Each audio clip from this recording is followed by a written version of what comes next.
আসসালামু আলাইকুম। আজ 23 মে 2025 সালে জাতীয় রাজস্ব বোর্ডে অফিস সহায়ক পদের পরীক্ষা অনুষ্ঠিত হয়।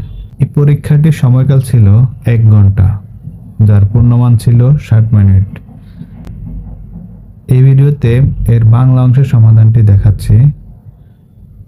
জলে স্থলে কি সমাস? গ. অলুক দ্বন্দ্ব। কোন গ্রন্থটি সুকান্ত ভট্টাচার্য কর্তৃক রচিত? ক. হরতাল। বাংলা সাহিত্যে কে পল্লীকবি নামে খ্যাত? ঘ. জসীমউদ্দীন। কোনটি মুক্তিযুদ্ধভিত্তিক উপন্যাস? খ. হাঙ্গর নদী গ্রেনেড। চাঁদের হাট অর্থ কী? গ. প্রিয়জন সমাগম। তিরস্কারের সন্ধিবিচ্ছেদ কি? গ. তির যোগ কার। শুদ্ধ বানান কোনটি? খ. শারীরিক। জঙ্গি শব্দটি কোন ভাষার শব্দ? ক. ফার্সি।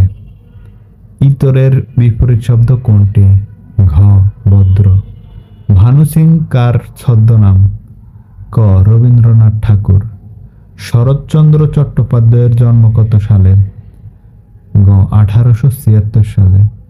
যা চিরস্থায়ী নয় এর এক কথায় প্রকাশ কি হবে? ঘ. নশ্বর। অর্ধচন্দ্র এর অর্থ কি? গ. গলা ধাক্কা দেয়া। বাংলা ভাষায় ব্যঞ্জনবর্ণ কয়টি? খ. 39টি। চর্যাপদের প্রথম পদের রচয়িতা কে? গ. লুইপা। ধন্যবাদ।